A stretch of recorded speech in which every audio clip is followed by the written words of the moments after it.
Ngiyabuya futhi bafowethu. Sanibonani. Bengisaphendula lo mama lo uthanda ukukhuluma amasimba la ku TikTok.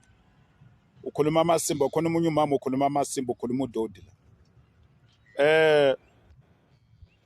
Bengicela ukuthi ngikhuluma nani bafowethu.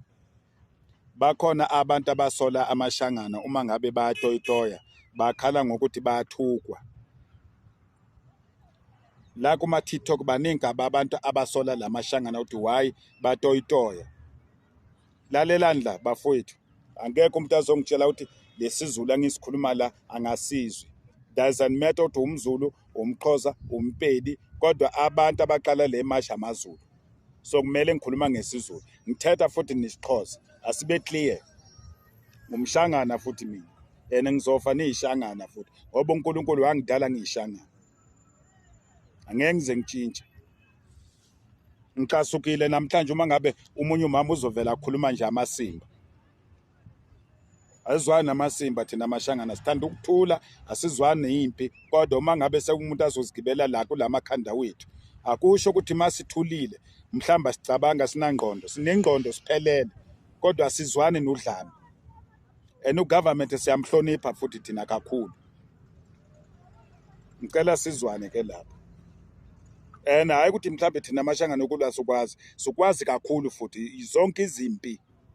Imikhonto, ibhamu, yini, isibhakela, yonke into siyakwazi lokho. Kodwa akusiloko esidume ngakho ngoba asigayini lutho ngokwenza lento leyo. Kuhlukumeza abanye abantu abamnyama.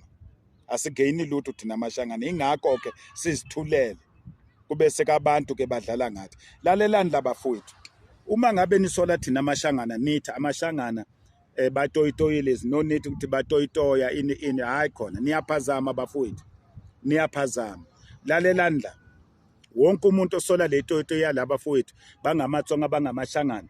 Uma ngabe niyabasola, kwamina nisola nina nisola labantu. Uyabona uma ngabe sisemakhaya, silusa inkomo, sihamba esigangeni. Umuntu uma ngabe sihamba siyi2, doesn't matter ukuthi usisi wakho or awubhoti wakho, ungimamela. Uma ngabe sihamba esigangeni la kunimeva khona, la silusa khona inkomo nezimbuzi.